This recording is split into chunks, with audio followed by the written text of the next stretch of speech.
Good evening. I'm the Reverend David Kohlmeyer. I'm the minister of the Unitarian Universalist Fellowship here in Falmouth, and it's my privilege to offer the opening prayer. Please enter with me into a spirit of prayer.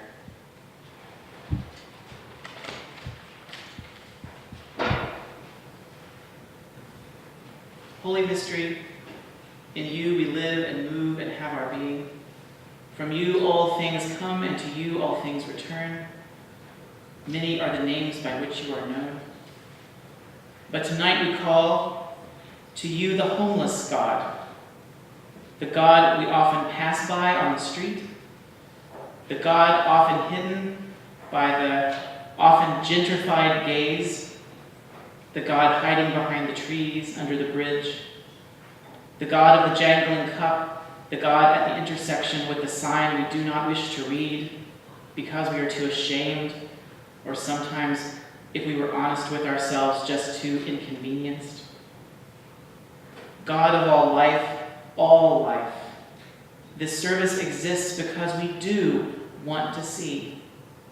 We do not want to merely pass by. We do not want to ignore. We want to take the time to read the words you have written on the face of all your children, your sisters and brothers. Open our hearts and our minds on this night, this darkest and longest of all nights, that we might repent, begin again, and love what is just and right for all your people, that we might see the inherent worth and dignity of all, especially those our culture would rather ignore or deny. These lives that we honor tonight, each was and is more precious than all the hoarded wealth of all the greedy CEOs and tyrants of this world. We pray that we might remember that and take it to heart always. Today, O Spirit, is the longest night, but tomorrow we know the days start getting longer. And so please also be for us a God of hope, a God that reminds us, even in the darkest times of our mourning, that there is light, that things can be better if we choose to do our best to make a better world together. And so, Great Spirit, this night, help us mourn, help us face truth, and help us begin again in love. Amen.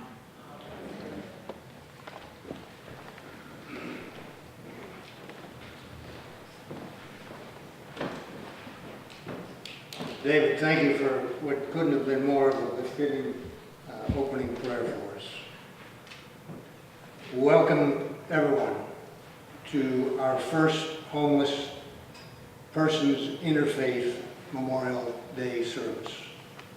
We're grateful to St. Barnabas for providing this beautiful church for us, and to Reverend Louise, to Rabbi Elias, and to Reverend David for participating in the memorial.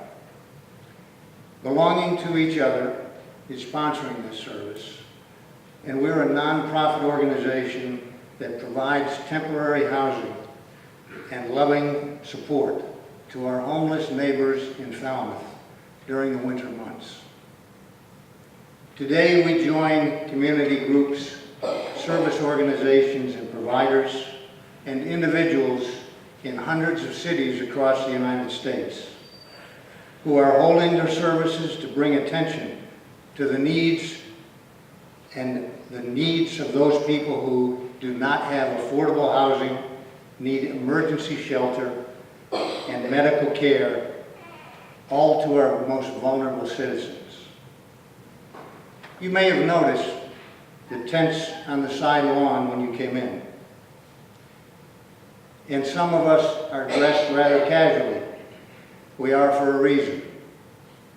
That's because tonight, instead of returning to our warm homes, we've made a decision to sleep out on the lawn for just one night to experience just how difficult it is to be homeless. So I thank you. I thank you for attending this service, for caring about the homeless, neighbors, for mourning the 25 individuals who have died on Cape Cod and the islands, and for being sensitive to those needs of the people that we consider to be our most important. Thank you for being with us. This is a meaningful time for all of us. God bless you.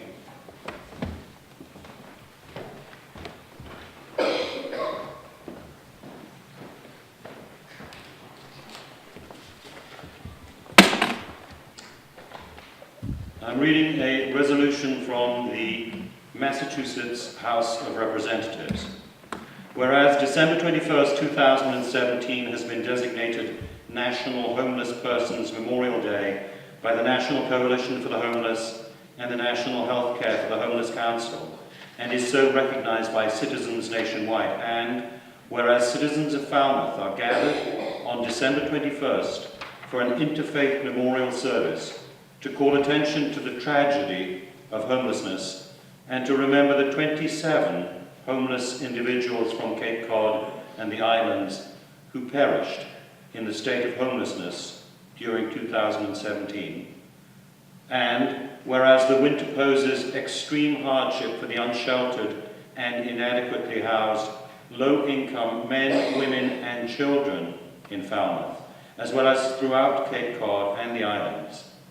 And whereas people have a shortened life expectancy due to what preceded and occurred while homeless, and whereas the shortage of affordable rental and single-family housing inventory makes housing inaccessible to many members of our community, even to those who are working full-time, and whereas in this season of generosity and sharing, citizens of Falmouth are encouraged to commit themselves to promoting compassion and concern for all brothers and sisters, especially those who are poor, homeless, and vulnerable.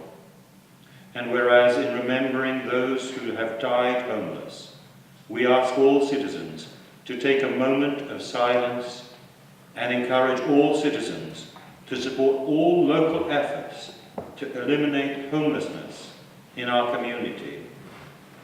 Therefore, be it resolved that the members of the Massachusetts House of Representatives hereby recognize Homeless Persons Memorial Day and further commend Belonging to Each Other and other like organizations that work on behalf of the homeless.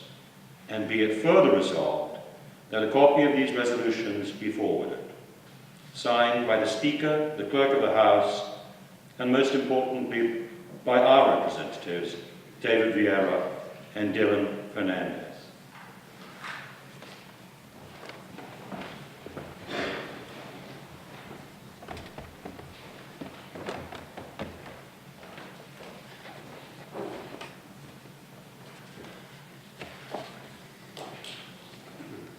It is no coincidence that this service is held on December 21st, the first day of the winter, and the longest night of the year. This service brings attention to those in our community without a place to call home and commemorates the lives of the 25 homeless people on Cape Cod and the islands who died in 2017.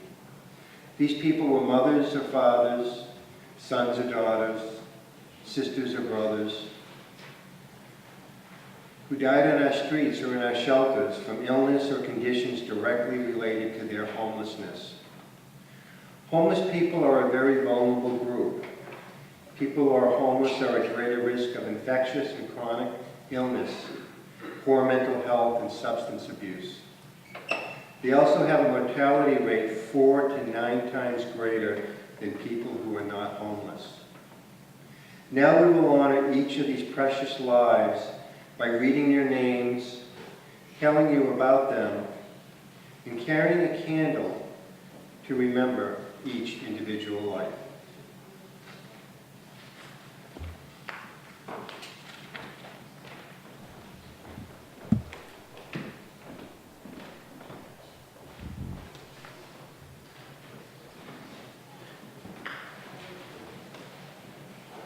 Paula G., 54, was kind, caring, and grateful. She missed her daughter, talked about the day she would reunite with her in heaven. Geraldine P., 48, loving mother, child prodigy.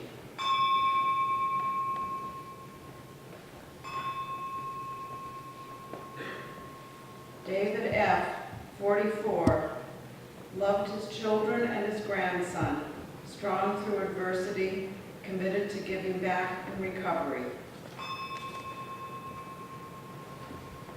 Brian Z., 49, devoted to family. Grant M., 62, loved his children and grandson, strong through adversity, committed to giving back and recovery.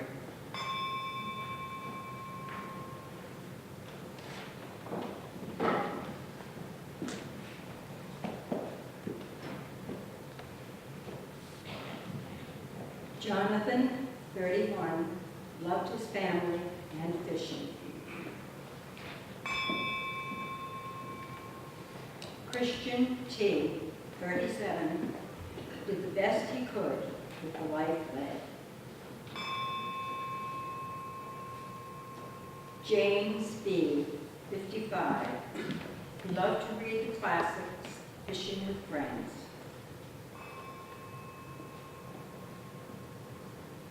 Kenny D., 56, survivor, strong, hardworking. Kevin C., 53, devoted friend.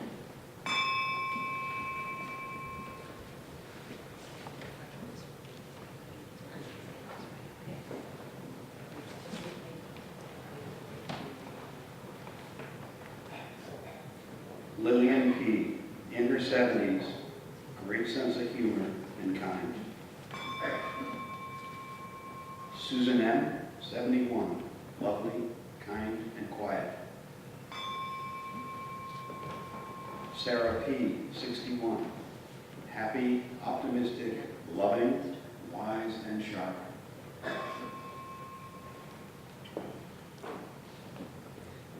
Timmy B., 47, loved his family and friends. Contagious laugh, free spirit.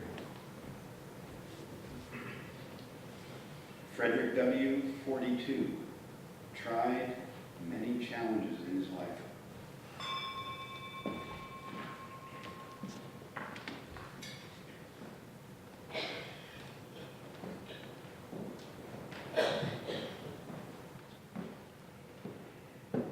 Leanne G., 31, loving mother, resilient.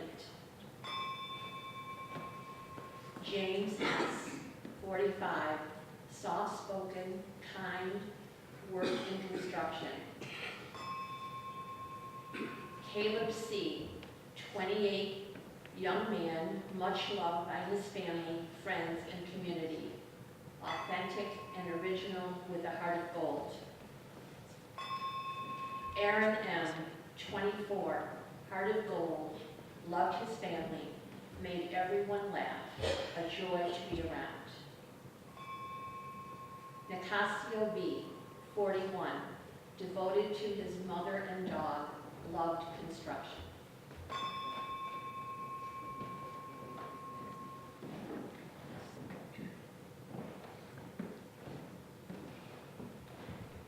Irene D., 71, kind, sophisticated, one of the best dressed women in France. Dawn L., 50, soft-spoken, kind, had many challenges. Lisa F., 51, kind, gentle friend who is remembered with love and appreciation. We shall not forget you. Robert M., 61, struggled with the challenges of life.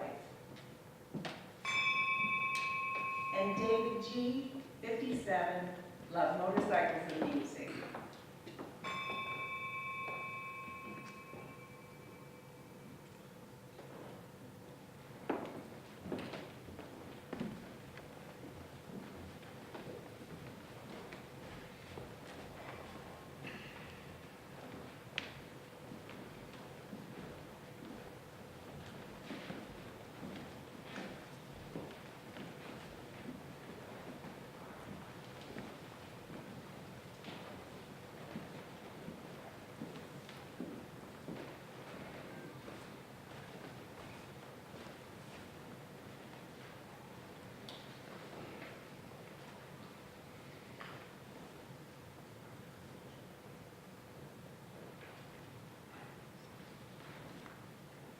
You've heard two numbers, 25 and 27. I got a call this morning from a homeless advocate that works outside of the homeless, and he mentioned there were over 30 in Cape Cod. It's hard to get exact numbers. Sadly enough, too many people have died on our streets. I'm going to read a prayer, and this prayer was written by Chuck Gates in 1985. He was a homeless man who was robbed and beaten and left on the streets to die in Nashville, Tennessee. It was found handwritten in his pocket. Let us remember Chuck Gates, his suffering and death, and for his lasting prayer for the living. I knelt to pray when day was done. I prayed, O Lord, bless everyone. Lift from the deadened heart the pain, and let the sick be well again. But never once did I go see the sick man next door to me, or try to lift the heavy load of any brother along the road. But once again, when day was done, I prayed, O Lord, bless everyone. And then one day as I knelt to pray, there came a voice that seemed to say, pause, hypocrite, before you pray. Who have you tried to bless today? God's greatest blessings always go by the hands that serve him here below. And then I bowed my head and cried, forgive me, God, for I have lied. But if you let me live another day, I promise to live the way I pray. Amen.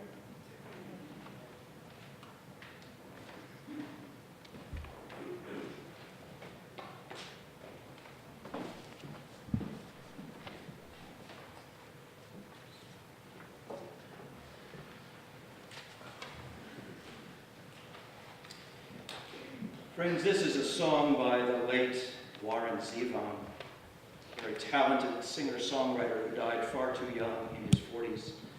And this is a song that he wrote towards the end of his life. And the message is a simple one. Our beloved dead hope that we will keep them in our hearts.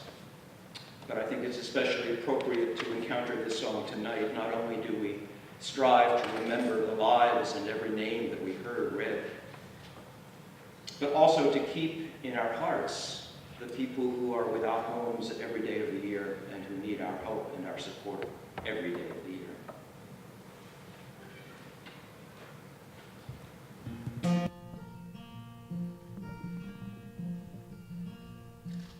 Shadows are falling and I'm running out of breath. Keep me in your heart for a while. If I leave you, it doesn't mean I love you any less. Keep me in your heart for a while. When you get up in the morning and you see that crazy sun, keep me in your heart for a while. There's a train leaving nightly call when all is said and done. Heart for a while. Shy la la la la la la la la lo. Keep me in your heart for a while. Shy la la la la la la la la lo. Keep me in your heart for a while. Sometimes when you're doing simple things around the house, maybe you'll think of me and smile.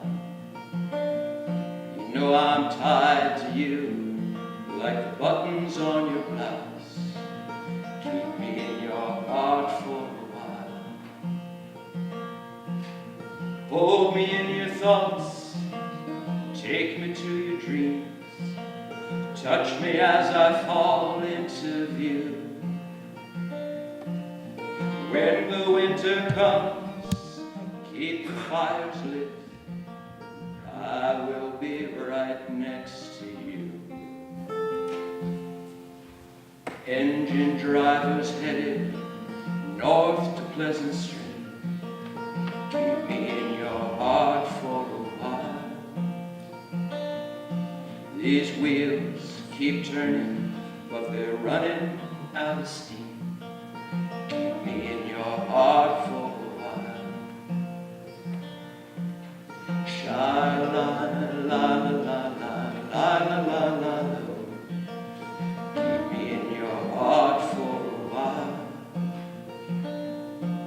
Sha-la-la-la-la-la-la-la-la. Keep me in your heart for a while. Keep me in your heart for a while. Keep me in your heart for a while.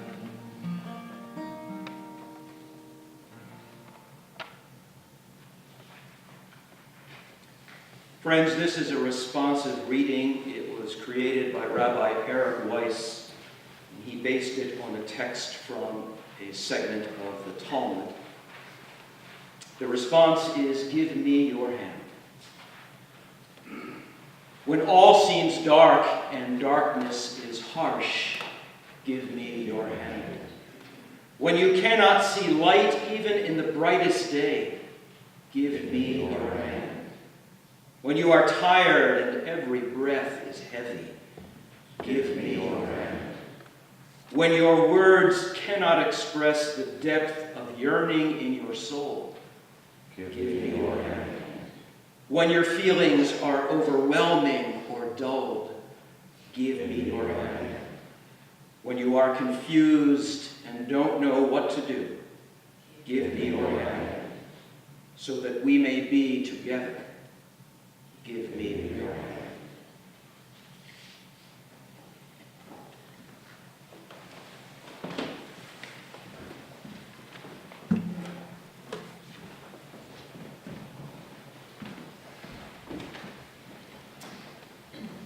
Hello, I'm Louise Forrest. I'm the interim rector of this parish.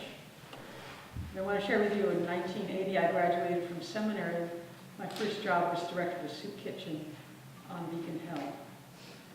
So I was there for 4 years. And there's so much sadness in this story that we're remembering this time.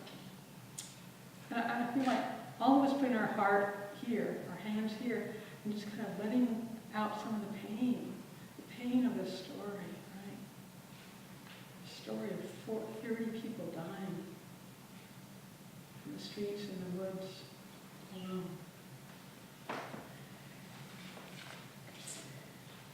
So there's a paradox with us humans. When we're most vulnerable, we are sometimes broken up and broken open for possibility. In that vulnerability, we can pray for help. We can pray for companionship. And it's a good thing if we pray for higher power, or we know that we can't do it alone. No matter if we live in homes or live in the rough, we can be touched by seeing the wounded, the lost, and the afraid. But all of us can choose to embrace hope over fear. Although we can be saddened by remembering these men and women who have died, we can find hope in our connectivity, the ways in which we're connected, the ways in which we have these 2 houses for men and women for these next 3 months. All of us are connected, and that's very, very important to remember. We also can be uplifted by the concrete actions we're taking to care for one another. In my office today, next door, there was all this laughing and giggling. It was like Santa's shop. They were gathering presents for the men and women that are in the 2 houses. And there was so much joy. Oh, look at this. I mean, it was so beautiful to have the joy of giving to someone who asked for very specific things. I want a quilt. I want shoes.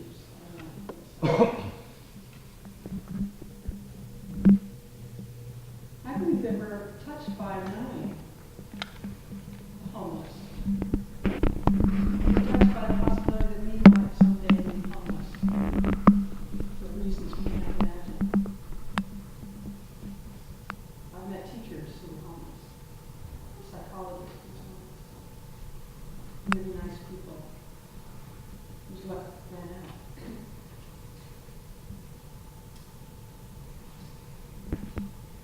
I was thinking about, we can also model some of the things that homeless people do. What if we took time to sit on a bench and look around and see what's happening in the moment? Just say hi to someone.